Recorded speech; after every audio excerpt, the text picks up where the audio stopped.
सारे सिकवे गिले भुला के कहो, जो भी कहना है मुस्कुरा के कहो, जो भी कहना है मुस्कुरा के कहो, दिल न तोड़ोगे सनम कसम खा के कहो, मुझको अपने गले लगा के कहो, जो भी कहना है मुस्कुरा के कहो, ऐसे जाओ न सनम तुम खपा हो के, आओ मेरे करीब आके कहो। हेलो दोस्तों, स्वागत है आपका और हमारे और आपके प्यारे से चैनल में गिट टेक्निकल स्टडी में।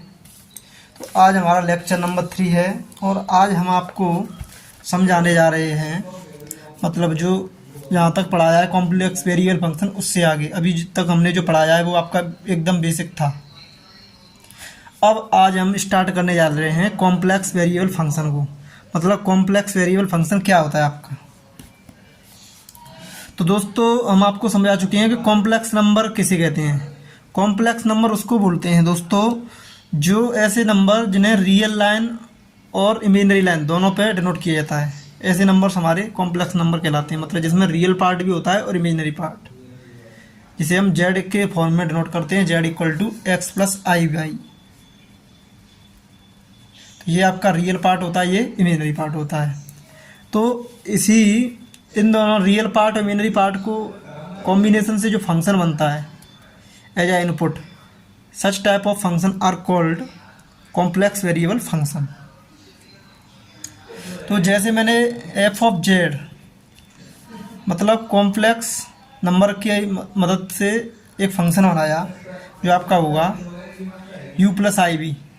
यहाँ पर u as a function of x y होगा प्लस आयोटा, और जो v होगा वो भी as a function of x y होगा।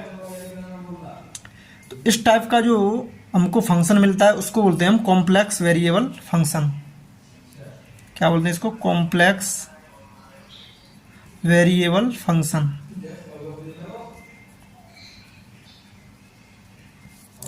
दोस्तों जो यू एक्स वाई है इसको बोलते हैं हम real part of F Z. ये क्या आपका real part of F Z, और जो इतना पार्ट है इसको बोलते हैं imaginary part of F Z. मतलब ये टोटल आयोटा को मिला करके ये टोटल जो पार्ट है ये आपका imaginary part of function F Z, complex variable function. तो इस तरीके से डिफाइंड होता है आपका कॉम्प्लेक्स वेरिएबल फंक्शन।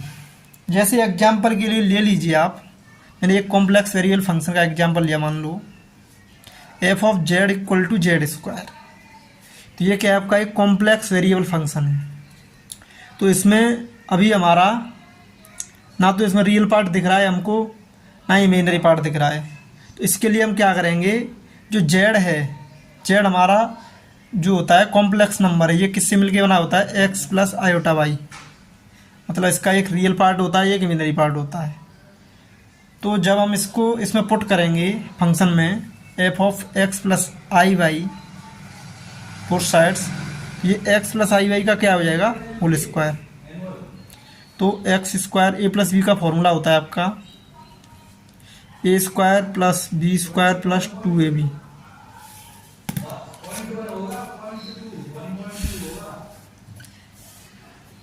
तो एकदम बेसिक फॉर्मूला है ये।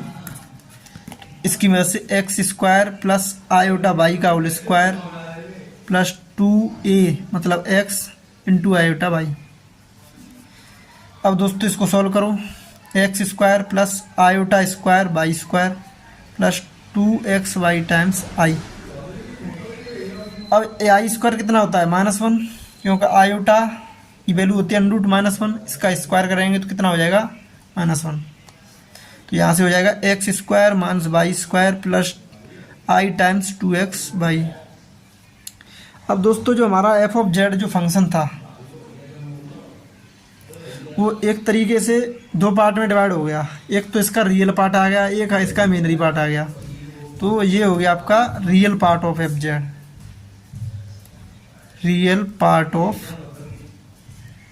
एफ जेड, इसी को बोलते हैं हम यू एक्स कॉमा वाई।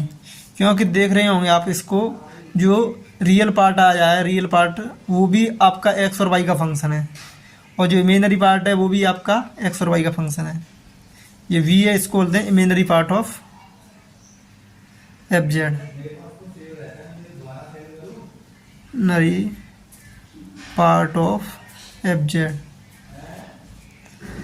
तो ये भी आपका किसका फंक्शन है, एक्स वाई का। तो इसीलिए मैंने ये यू और वी डिनोट किए हैं। वो क्या है आपका एक्स और वाई के फॉर्म में, मतलब एक्स और वाई के मैंने फंक्शन इनको डिनोट किया यहाँ पे, यही कारण है। तो जो एक्स वाई होते हैं, एक्स यू और वी होते हैं, वो भी एक्स और वाई के क्या होते हैं, फंक्शन। तो ये सारी चीज़ें आपको ध्यान में रखनी है। मतलब इमेजिनरी नंबर का ही जो इनपुट अगर किसी फंक्शन में पुट किया जाता है, तो उसी की मदद से जो फंक्शन प्राप्त होता है वो मिलता है आपको कॉम्प्लेक्स वेरिएबल फंक्शन। तो आशा करते हैं आपको ये सारी चीज़ें समझ में आई होंगी। अब हम आगे बढ़ते हैं। तो दोस्तों ये तो बात होगी आपकी कॉम्प्लेक्स वेरिएबल फंक्शन की। अब हम कैसे जांच करेंगे कि कोई भी function complex variable function analytic function है या नहीं है, तो इसकी क्या कंडीशन होती है, चलिए समझते हैं। हेलो दोस्तों, बात करते हैं हम कि अगर हम कैसे चेक करेंगे कि अगर कोई हमारा फंक्शन दिया है, कॉम्प्लेक्स वेरिएबल फंक्शन दिया है, तो वो एनालिटिक फंक्शन होगा, रेगुलर फंक्शन होगा, या होलोमोरिक फंक्शन होगा, या मोनोजेनिक फंक्शन होगा। तो ये एनालिटिक फंक्शन के ही नाम है दोस्तों, सारे नाम है ये किसके हैं, एनालिटिक फंक्शन का। मतलब इनमें से कोई भी नाम लिखा है तो समझ जाइएगा आप एनालिटिक फंक्शन के बारे में बात हो रही है। इसकी मदद से ये आपको कन्फ्यूज करेगा एग्जाम में। तो एनालिटिक फंक्शन की अगर हम बात करें तो उसमें होता क्या है, एनालिटिक फंक्शन का मतलब होता है दोस्तों कोई भी फंक्शन जो कि अपना डिफरेंशियल हो, मतलब अपने डोमेन के सारे पॉइंट पे क्या हो, डिफरेंशिएबल। और जो डिफरेंशिएबिलिटी की एक कंडीशन होती है एफ डैश जेड की, that is equal to limit delta z tending towards zero f of z plus delta z minus f of z upon delta z. अच्छा, तो ये आपकी कंडीशन होती है डिफरेंशिएबिलिटी। मतलब अगर एनालिटिक फंक्शन की बात कर रहे हैं तो हम इसका मतलब होता है कि हमारा जो फंक्शन है वो किसी मतलब पॉइंट की बात करें तो जेड, अगर मैंने कोई पॉइंट मान लिया, इस जेड पॉइंट पे ये क्या होना चाहिए, फंक्शन हमारा डिफरेंशिएबल होना चाहिए और सिंगल वैल्यूड होनी चाहिए। मतलब जो फंक्शन है वो इसकी वैल्यू कैसी होनी चाहिए, सिंगल वैल्यूड। इसका भी मतलब आपको समझाते हैं। लेकिन एनालिटिक का जो मतलब है वो सीधा सीधा डिफरेंशिएबिलिटी से है। अगर फंक्शन आपका डिफरेंशिएबल है जब भी वो एनालिटिक हो सकता है। मतलब एनालिटिक फंक्शन होने के लिए फंक्शन आपका डिफरेंशिएबल होना चाहिए, वो भी यूनिक डेरिवेटिव्स।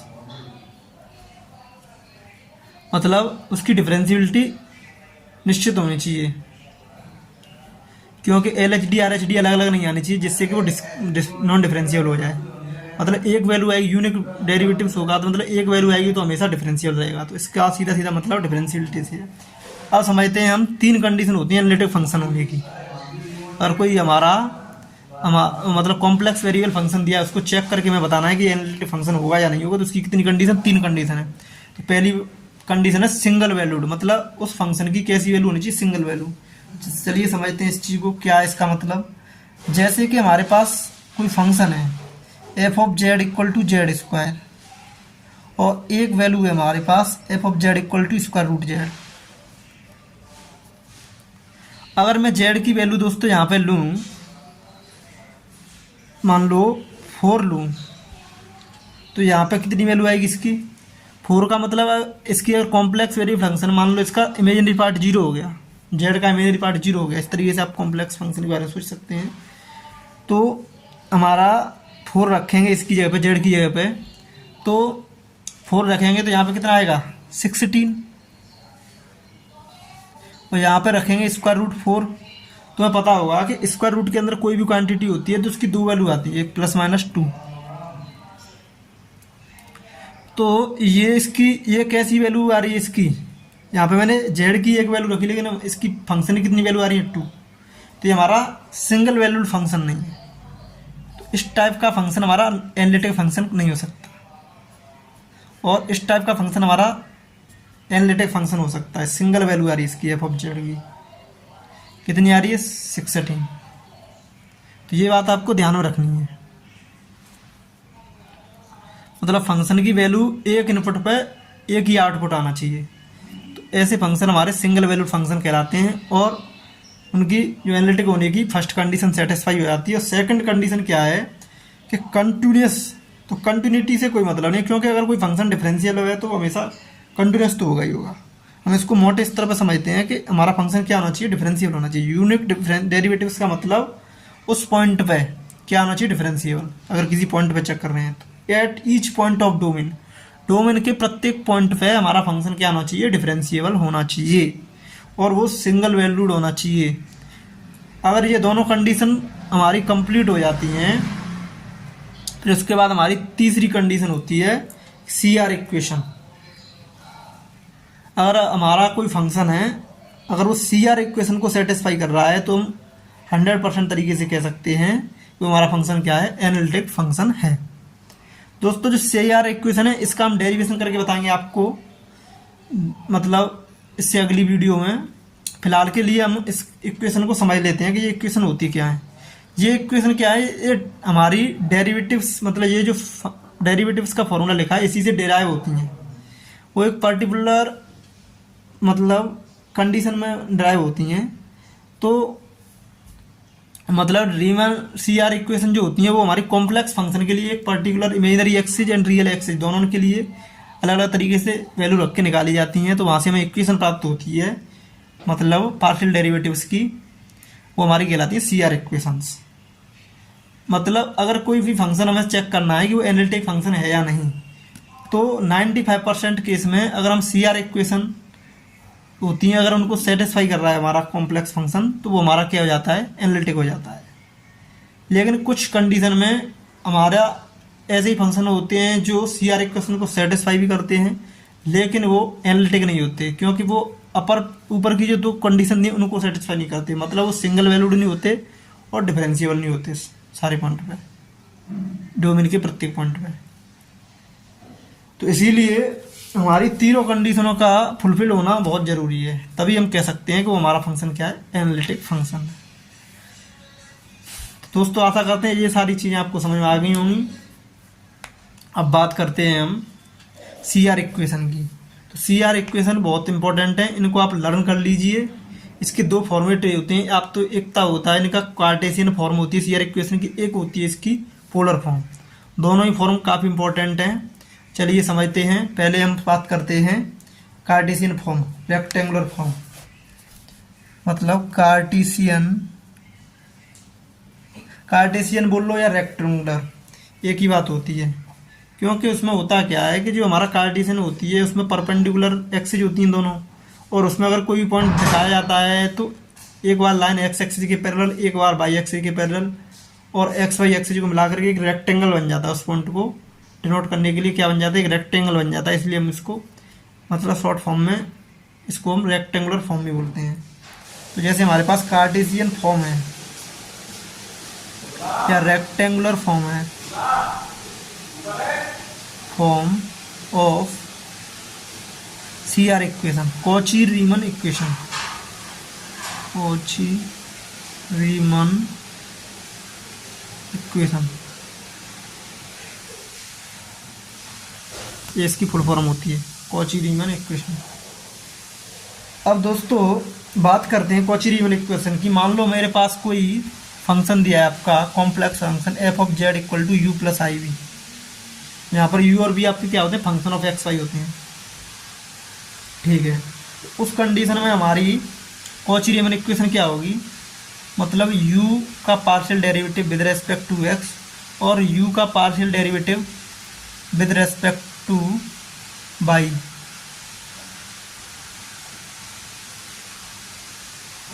किसके इक्वल होना चाहिए, ये पार्शियल डेरिवेटिव ऑफ y का u with respect to v, और पार्शियल डेरिवेटिव ऑफ x का विद रेस्पेक्ट टू एक्स, वी का partial derivative with respect to X negative होता है। तो ये आपकी क्या होगी, Cauchy Riemann equation. Partial derivative of U is equal to partial derivative of we with respect to y, ये इक्वेशन इक्वल होनी चाहिए। दूसरी condition partial derivative of you with respect to y that is equal to negative of partial derivative of we with respect to x.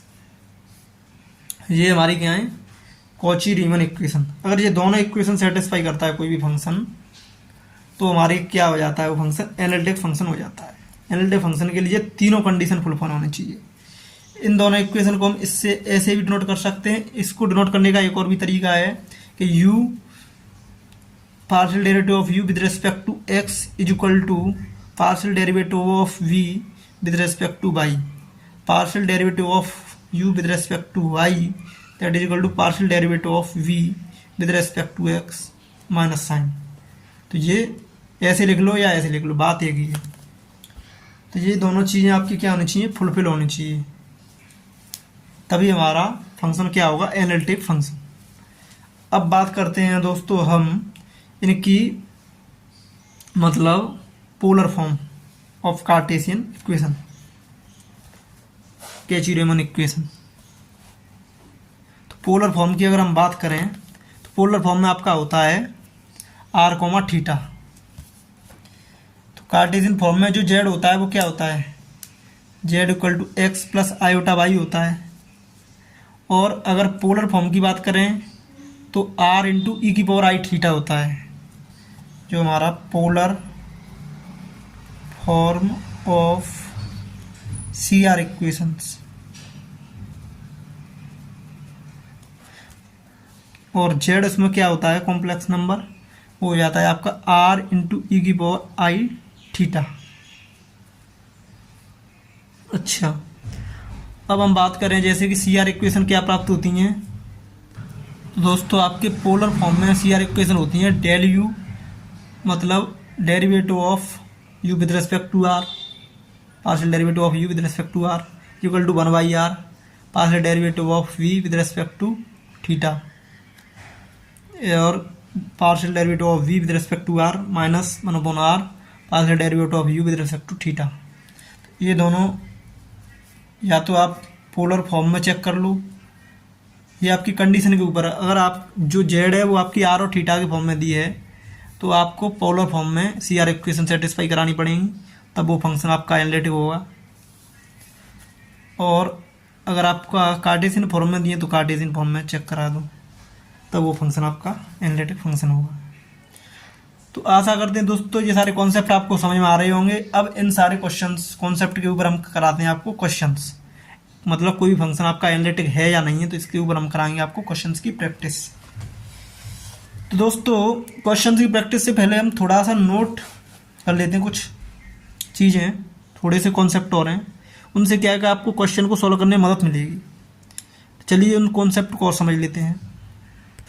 दोस्तों बात करें, ये हमारी कुछ इंपॉर्टेंट पॉइंट हैं, मतलब क्वेश्चन से रिलेटेड, इनको अगर आप समझ लेंगे तो क्वेश्चन करने में काफ़ी आसानी होगी। Some standard function such as polynomials हुए आपके x square minus 2x plus 7x की power 10 minus 10x 20x। Polynomial मतलब एक्स के फॉर्मेट में x की पावर 10 x की पावर 7 इस टाइप के जो लीनियर फंक्शन होते हैं वो क्या कहलाते हैं, आपके polynomials. Rational with non zero denominator, अगर रेशनल फंक्शन है आपके पी अपन क्यू के फॉर्म में, वहाँ पर डिनोमिनेटर क्या होगा आपका नॉन जीरो, तो ऐसे फंक्शंस आपके क्या होंगे, हमेशा मतलब सिंगल वैल्यूड होंगे और यूनिक डेरिवेटिव्स होंगी।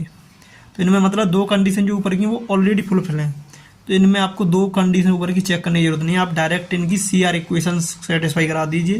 अगर सेटिस्फाई करते हैं फंक्शंस तो क्या है, हमारा कॉम्प्लेक्स वेरिएबल फंक्शन एनालिटिक हो जाएगा, अन्यथा नहीं होगा। तीसरा साइन और cosine functions, example sine 3x cos 7x x sin x, इस टाइप के जो फंक्शन होंगे वो हमारे क्या हो जाएंगे, मतलब real unique valued and unique derivative, मतलब सिंगल वैल्यूड फंक्शन हो जाएंगे और यूनिक डेरिवेटिव्स हो जाएंगे। तो इनमें ऊपर की दो कंडीशन क्या हो जाएंगी, फुलफिल हो जाएंगे। और एक्सपोनेंशियल फंक्शन हुए आपके e की पावर 2x, e की power minus x sin x, x into E की पावर 10x, इस टाइप के ये फंक्शन क्या होते हैं आपके, मतलब unique derivatives and single valued, मतलब डेरिवेटिव भी होते हैं और सिंगल वैल्यू भी होती है। तो इसमें आपको सिर्फ और सिर्फ इस टाइप के फंक्शंस में आपको सिर्फ और सिर्फ मतलब सी आर इक्वेशंस को चेक करना पड़ेगा। और सी आर इक्वेशन सेटिस्फाई करते हैं तो वो हमारे क्या हो जाए, एनालिटिक फंक्शन, अन्यथा नॉट एनालिटिक। तो एनालिटिक फंक्शन के ऊपर हमारे गेट में और मतलब यूनिवर्सिटी एग्जाम होते हैं, उन सारे में प्रॉब्लम्स आती हैं, तो उसके ऊपर हम प्रॉब्लम्स कराएंगे आपको एनालिटिक के ऊपर, जैसे आपके एनालिटिक के सारे एनालिटिक फंक्शन चेक करने की सारी प्रॉब्लम अच्छी समझ में आ जाए और आसानी से हम प्रॉब्लम को सॉल्व कर सकें। अगर कोई अलग टाइप का फंक्शन आता है तो हम उसके लिए तीनों कंडीशंस को चेक करेंगे एक एक करके, तो आपकी काफ़ी अच्छे टाइप की प्रॉब्लम बन जाएगी। ज़्यादातर मोस्टली प्रॉब्लम इन्हीं कॉन्सेप्ट से हो जाते हैं। ठीक है दोस्तों, आगे बढ़ते हैं। अब एक कॉन्सेप्ट और रह गया, एंटायर फंक्शन। एंटायर फंक्शन, तो एंटायर का मतलब ये आपको समझ आ रहा है, एंटायर मतलब पूरा।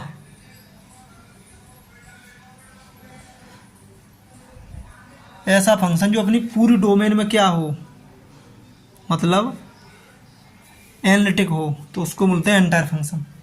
A function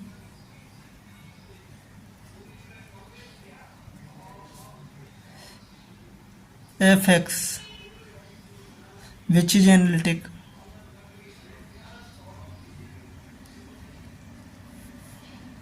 everywhere is called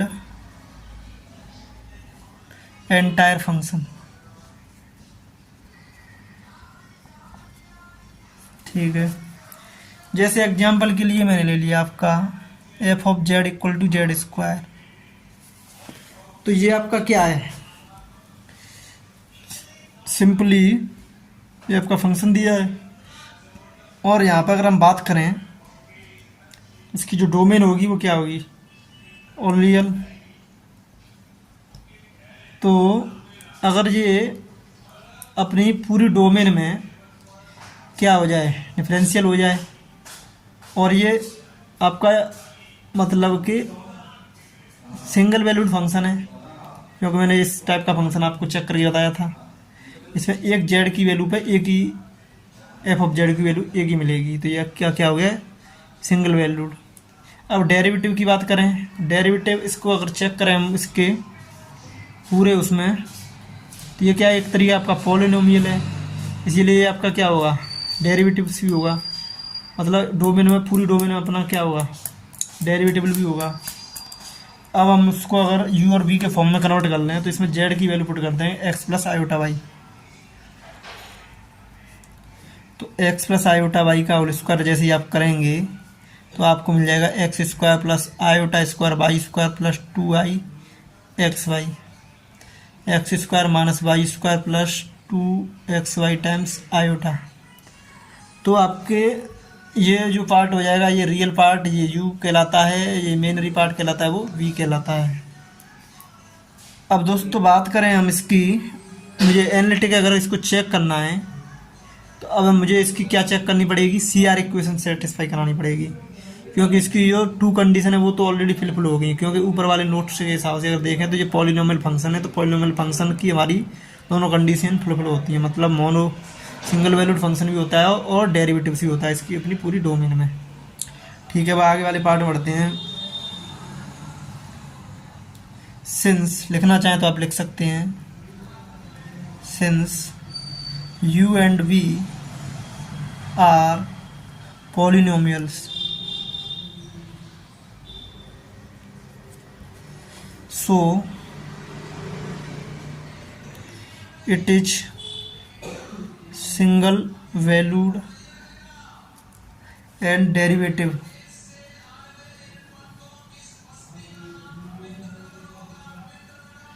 everywhere।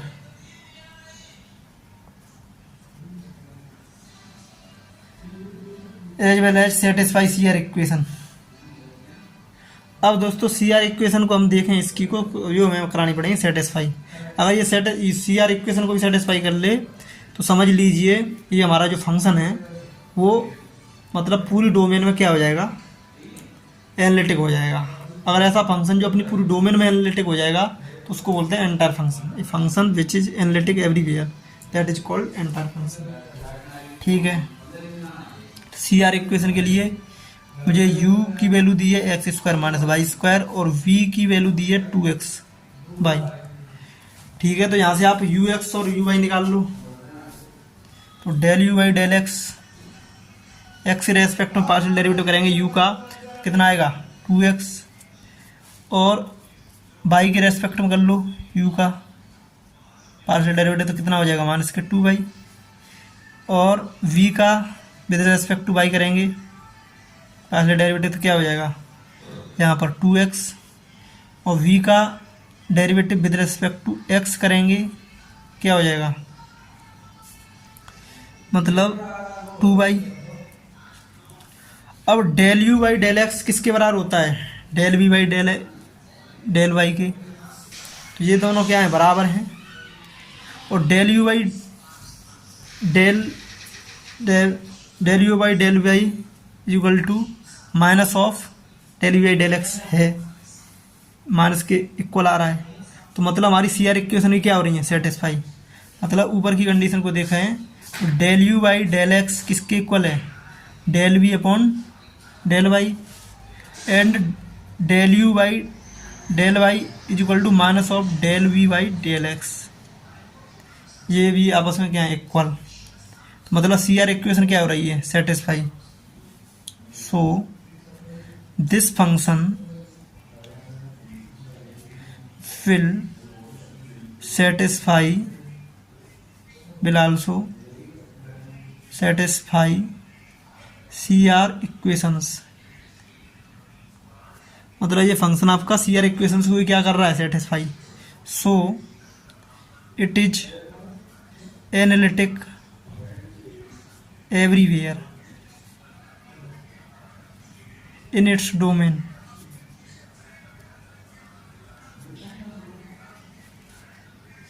So it is entire function।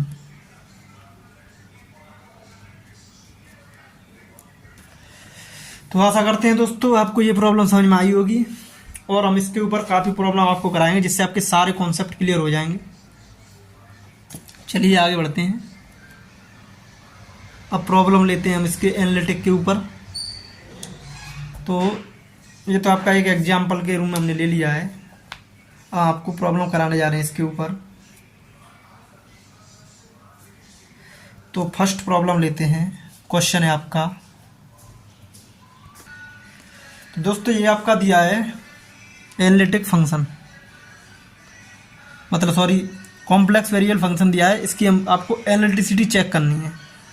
तो एनालिटिसिटी के लिए क्या करेंगे हम, पहले हम चेक करेंगे यू और बी क्या है आपके। यू और बी यहाँ पे आप देखेंगे तो ये है आपके पॉलिनोमियल, यू और बी पॉलिनोमियल है, तो इनकी वैल्यू क्या है सिंगल वैल्यू फंक्शन है एंड डिफरेंशिएबल भी है। ये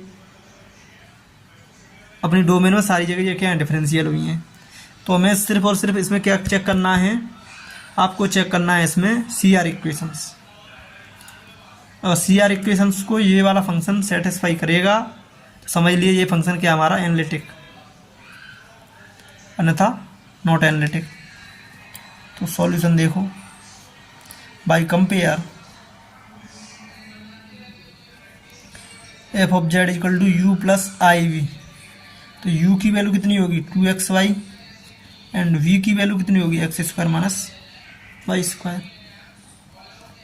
both u and v are polynomial, so these are single valued and differentiable।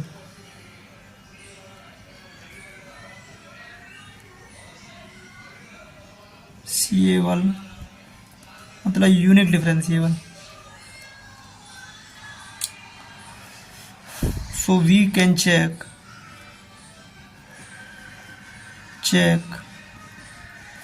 only CR equation for analyticity analyticity check करने के लिए मैं इसको क्या चेक करूँगा, ओनली सी आर इक्वेशंस। चलिए चेक करते हैं सी आर इक्वेशंस। देखिए दोस्तों, अब मुझे सी आर इक्वेशन चेक करनी है तो क्या करूँगा, यू को पहले एक्स और वाई के रेस्पेक्ट में डिफ्रेंशिएट करूँ और वी को भी एक्स और वाई के रेस्पेक्ट में डिफ्रेंशिएट करूँ। तो del u by del x, x के रेस्पेक्ट में अगर मैं डिफ्रेंशिएट करूँ, पार्शियल डेरिवेटिव करूँगा यू का, तो क्या बचेगा 2y, और u का y के रेस्पेक्ट में पार्शियल डेरिवेटिव करूँगा तो क्या बचेगा 2x। यहाँ पे उल्टा कर लो क्योंकि हम डायरेक्टली इसको सेटिस्फाई करा के देख लेंगे। तो v का y के रेस्पेक्ट में करो, पहले v का y के रेस्पेक्ट में करेंगे तो कितना हो जाएगा पार्शियल डेरिवेटिव, तो x का 0 हो जाएगा, y का माइनस के 2y, और v का x के रेस्पेक्ट में करेंगे पार्शियल डेरिवेटिव तो y 0 हो जाएगा, x का कितना हो जाएगा 2x। दोस्तों del u by del x is equal to del v by del y है क्या, मतलब फर्स्ट इक्वेशन सेटिस्फाई नहीं हो रही है और सेकंड भी सेटिस्फाई नहीं हो रही है। अगर हमारी कोई भी एक इक्वेशन सेटिस्फाई नहीं हो रही है तो वहीं से हम लिख सकते हैं, दूसरी चेक करने की जरूरत नहीं है, वहीं से लिख सकते हैं कि so this function will not satisfy C R equation, so it is not analytic function.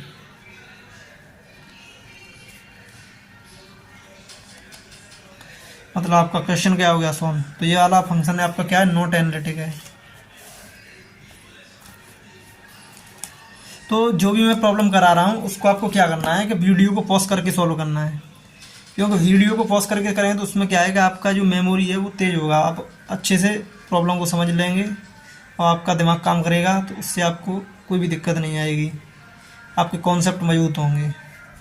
तो अगर आप वैसे ही देख लेते हैं, खुद से सॉल्व करके नहीं देखते हैं, तो उसमें आपको कम फायदा होगा।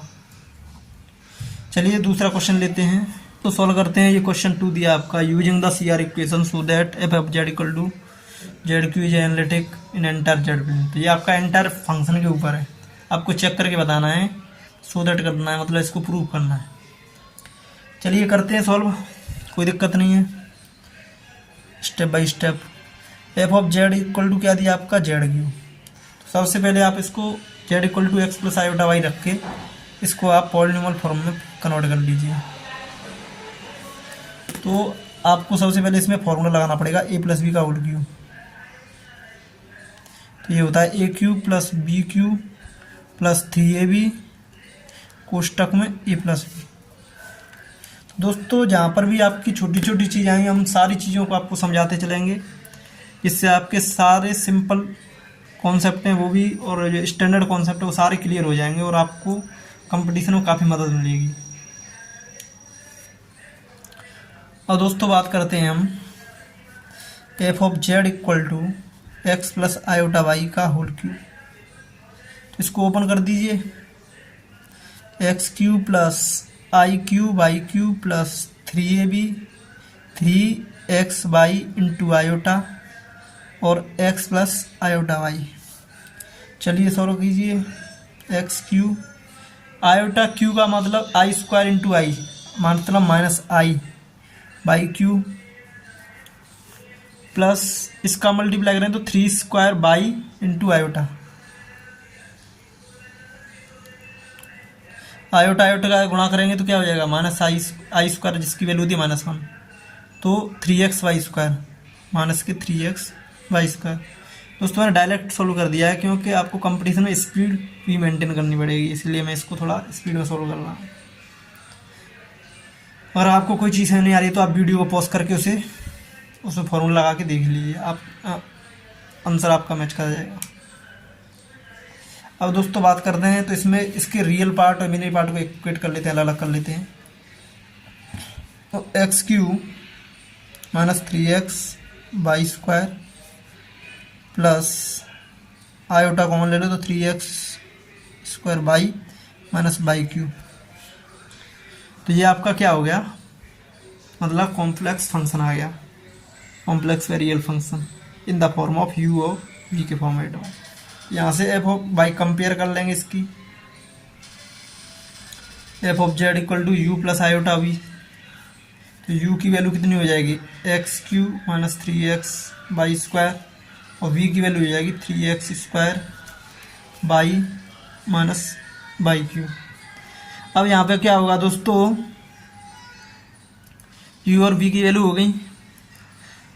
तो यू और वी क्या है, आपके पॉलिनोमियल फंक्शन है। तो पॉलिनोमियल फंक्शन ऑलवेज मतलब यूनिक सिंगल वैल्यूड फंक्शन है। F of Z equal to z cube, इसमें जेड की कोई भी वैल्यू पुट करेंगे तो एफ ऑफ जेड का मान एक ही आएगा। तो ये आपका क्या है, मतलब यूनिक वैल्यूड है। एंड इसकी डिफरेंशियलिटी की बात करूँ तो ये डिफरेंशियल अपनी कंप्लीट डोमेन में है, क्योंकि ये क्या है, यू और भी क्या है, आपके पॉलिनोमियल फंक्शन है। तो ये डिफरेंशिएबल आपका पूरी डोमेन में है। So since u and v are polynomials, so the function is monovalued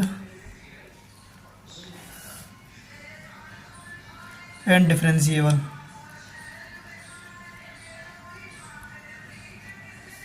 in its domain। मतलब अपनी डोमेन में क्या है, ये डिफरेंशिएबल है।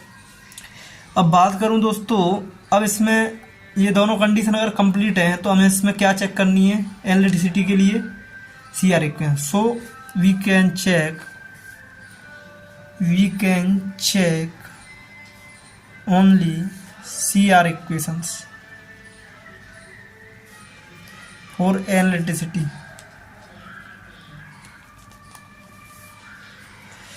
ठीक है, तो कर लीजिए चेक।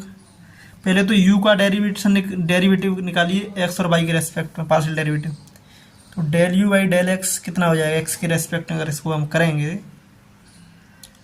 तो x³ का 3x², x का 1 हो जाएगा, 3y² as a constant treat किया जाएगा।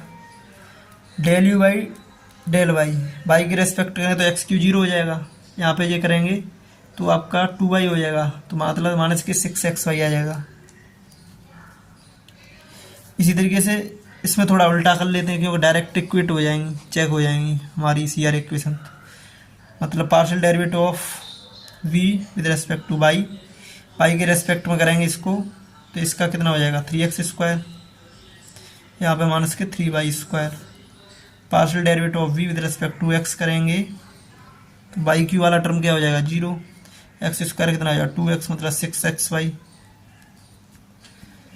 तो दोस्तों del u by del x del u by del i के बराबर है, मतलब ये हमारी फर्स्ट CR इक्वेशन सेटिस्फाई हो रही है। And del u by del y with respect to del v minus of del u by del x minus लगा के बराबर हो रहा है, ये भी हमारी सेटिस्फाई हो रही है। तो हमारी बोथ CR इक्वेशंस क्या हो रही हैं, सेटिस्फाई। हमारा फंक्शन भी वो क्या है, अपने डोमेन में analytical. So this function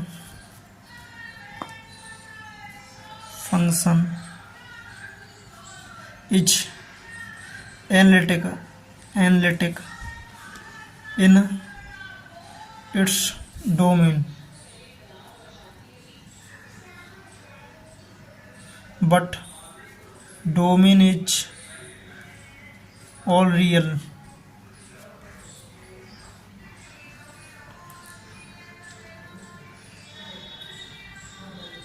Domain is all Z, so it is analytic everywhere।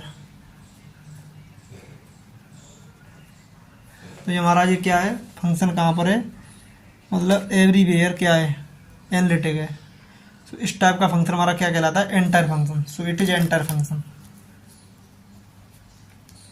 It is entire function. Function का मतलब कॉम्प्लेक्स फंक्शन है, कॉम्प्लेक्स वेरिएबल फंक्शन। तो आशा करते हैं दोस्तों ये प्रॉब्लम आपको समझ में आई होगी। अगर आपको कोई प्रॉब्लम आती है तो मैं कमेंट जरूर करें, जिससे हम नेक्स्ट वीडियो में आपकी सारी प्रॉब्लम को सॉल्व करें। Thank you for all the very best. और आने वाले लेक्चर में हम आपको बताने जाएंगे मतलब एनालिटिक्स से मतलब एनालिटिक फंक्शन से रिलेटेड बहुत सारी प्रॉब्लम कराएंगे आपको, जिससे आपके सारे कॉन्सेप्ट क्लियर हो जाएं। Thank you for all the very best.